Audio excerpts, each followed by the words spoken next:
Bonjour, bienvenue dans cette nouvelle vidéo. Aujourd'hui, nous allons parler de la batterie Allpowers R2500 qui sera couplée à sa batterie d'extension, la batterie B1000. Mais avant de commencer, pense à t'abonner, à liker, à activer la cloche et partager mes vidéos.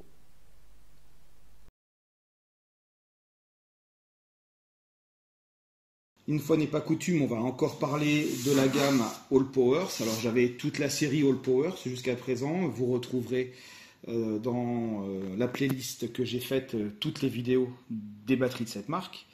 Aujourd'hui, je ne vais pas vous parler de la R2500. Il y a déjà une vidéo qui a été faite à ce sujet-là. Voilà. Mais je vais parler de ce que j'ai reçu ici. Alors, Allpowers m'a envoyé la batterie d'extension qui s'appelle la B1000. On voit ici, hein.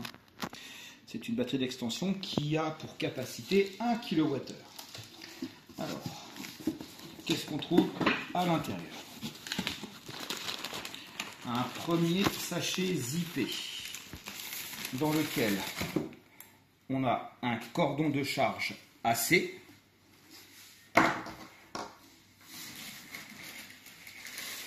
Et un cordon qui permet de faire la connexion de la batterie d'extension vers la R2500 ou vers la R1500, car cette batterie d'extension est compatible R1500 et R2500. On retrouve également le certificat de garantie avec à l'intérieur la notice technique. Et puis ici, un petit document format A4 qui explique qu'il faut garder le carton pendant 3 mois après avoir fait la réception du colis, au cas où il y aurait un retour. Toujours, pratiquement toutes les marques font ça, hein, de la mousse bien épaisse pour protéger le contenu. Et à l'intérieur, on retrouve la batterie d'extension. Allez, je t'enlève. Hop. Voici cette batterie d'extension. Alors, qu'est-ce qu'elle a comme particularité par rapport aux concurrentes? Eh bien, le fait de pouvoir la charger sur le réseau domestique AC. Sur le côté, on trouve ici la prise de recharge avec le petit bouton de disjonction au cas où il y aurait une surcharge. Et sur les côtés, c'est tout. On va retrouver la même configuration que la R1500 et la R2500 avec des aérations et des ventilations sur chacun des côtés. Voilà, ici. Et de l'autre côté, nous avons 2 ports d'extension. Donc c'est sur ces ports d'extension qu'on va connecter ce câble pour aller vers la R2500. Je trouve un petit peu dommage qu'il n'ait pas prévu des ports MC4 pour pouvoir la recharger, car le gabarit, le format est idéal pour mettre dans des vannes. Voilà, donc il n'y a pas possibilité de la charger directement via des panneaux solaires. C'est un peu dommage. On a le bouton central, il faut faire un appui long pour l'allumer. Voilà, elle arrive en général, elle est chargée à 70%. Donc là, pour la vidéo, moi j'ai déjà rechargé cette batterie. Ici, on a un bouton qui permet d'allumer tous les ports USB qui sont ici. Donc il y a 2 ports en Quick Charge 3.0, c'est-à-dire du 18 watts chacune ici, et 2 prises USB-C, donc en 100 watts chacune. Quand on fait un appui long de plus de 3 secondes sur ce bouton, on active ici la connectivité, donc le Bluetooth et le Wi-Fi. Et puis à côté, on a un port allume-cigare, 12 volts, 10 ampères. Port allume-cigare parfait pour, par exemple, brancher une glacière à compression. C'est pour ça que je disais qu'elle aurait été idéale dans un van si elle avait eu les ports MC4. Alors maintenant, je vais vous montrer comment on pose cette batterie d'extension et comment on la connecte à la Allpowers R2500 qui est juste à côté. Alors je l'éteins. Voilà comment il faut procéder.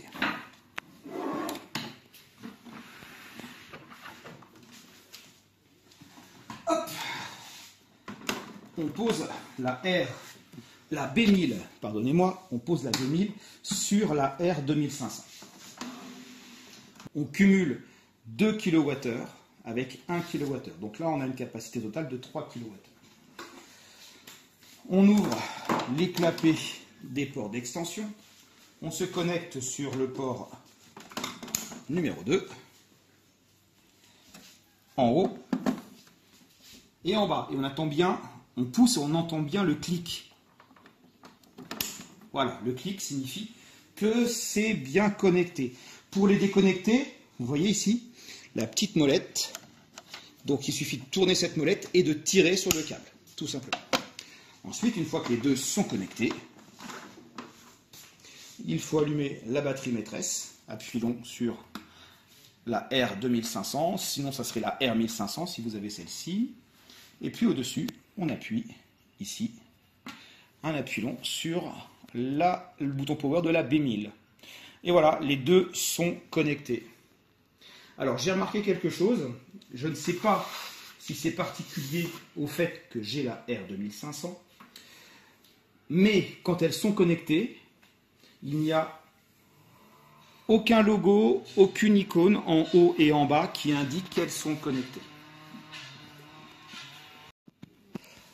Ensuite, au cours de mes différents essais, je me suis aperçu que celle-ci avait tendance à se mettre en veille alors qu'une charge était branchée sur la R2500. Donc la R2500 se vidait, mais au bout de 5 minutes, voilà, elle se mettait en veille. Et puis, eh bien, elle ne se déchargeait pas dans la R2500.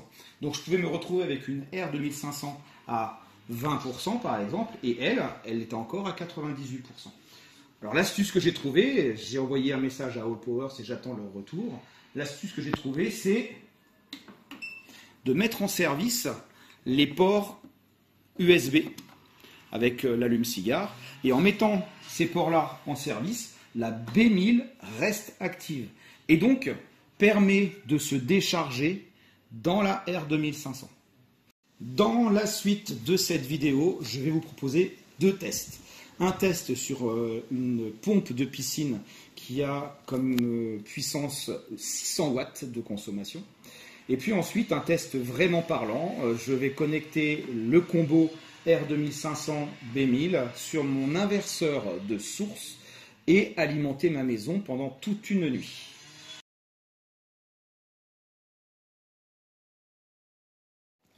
On va tester le combo batterie All Powers R2500 avec sa batterie d'extension, la B1000.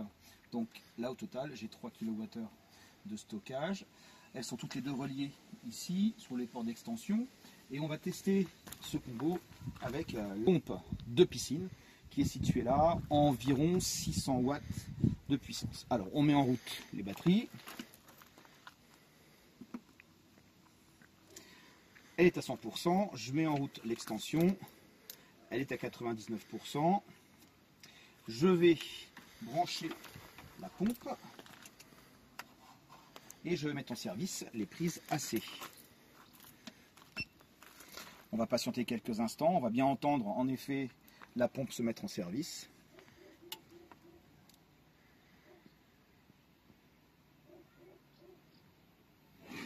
Et voilà. Au démarrage, la pompe monte en crête à 1170 watts et après elle se stabilise aux environs de 600 watts. Donc ça, c'est ce que tire la pompe sur le combo. Et quand on monte à l'écran du dessus, ici 98 watts, eh bien c'est ce que fournit la B1000 à la R2500. Donc la R2500 ne sort pas cette valeur-là, mais cette valeur-là moins ce qu'il y a ici. On va faire tourner ça pendant une petite heure, puis on revient voir après.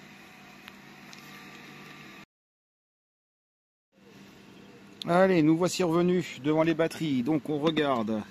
Là on a perdu 10% de batterie. Et là on a perdu 9% de batterie. Tout s'équilibre parfaitement bien. Alors, petite chose, ça ne marche pas forcément comme ça sur la R1500. Mais en tout cas, moi, ce que je constate sur la R2500, pour que la batterie d'extension, la B1000, reste en service et ne fasse pas une mise hors service, un cut-off, un shutdown toute seule, parce qu'elle voit qu'il n'y a rien qui tire dessus, eh bien, je suis obligé de mettre en service les ports ici USB. D'ailleurs, on le voit ici. Si je ne les mets pas en service, au bout de 5 minutes, malgré l'éco-mode qui est mis sur désactiver, eh bien, elle se coupe toute seule. Donc voilà, c'est pour information. Bah, sinon, ça marche plutôt bien. Donc là, elle fournit 219 watts sur les 555 que prenne la pompe. Ça fonctionne bien.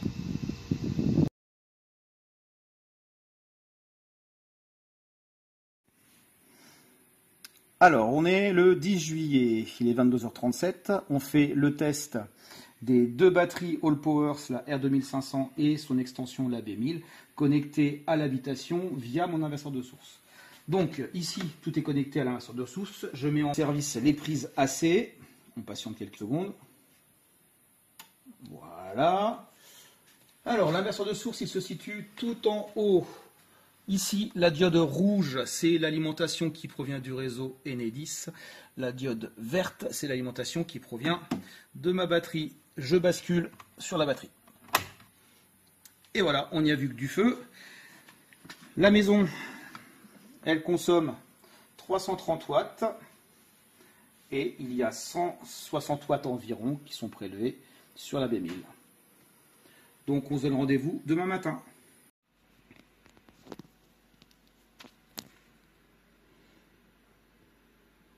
Alors, il est 23h39, 1 heure après avoir lancé le test. On va faire un petit point d'étape avant d'aller se coucher.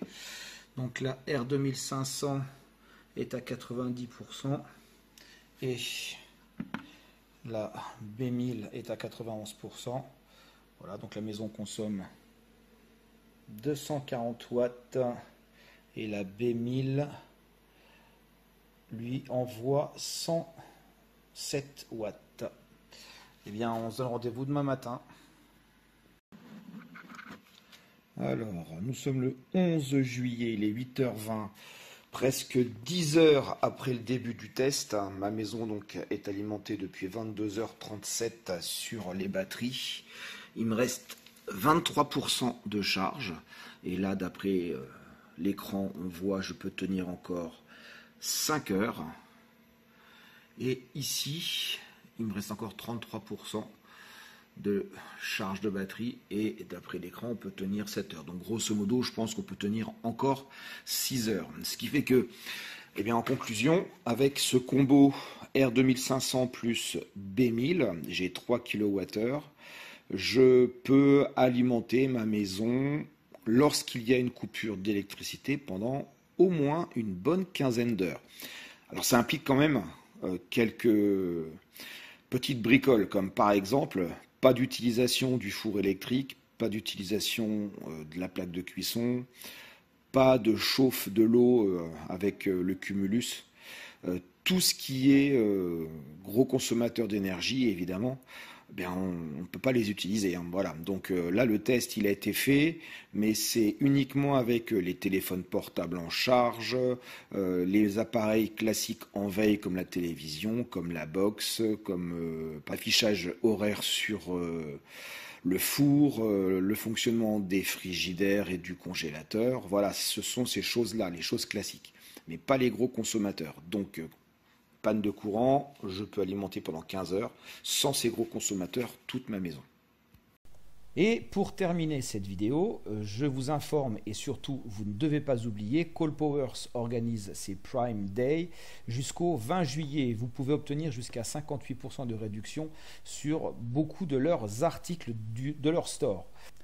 Et je vous propose des liens qui vous dirigeront directement vers le site Europe ou le site France, vers les Prime Day. Si toutefois vous observez cette vidéo après la date de fin des Prime Day, vous aurez aussi le lien qui vous dirige vers le site Europe directement. Et j'ai fait le test, j'ai essayé. Avec les Prime Day, vous pouvez utiliser le code 2FP10 que je vous propose. En plus de la réduction du Prime Day, vous aurez 10% supplémentaire sur le montant de votre panier. Eh bien, c'est fini pour aujourd'hui. Je vous remercie d'avoir suivi cette vidéo et je vous dis à bientôt pour la prochaine.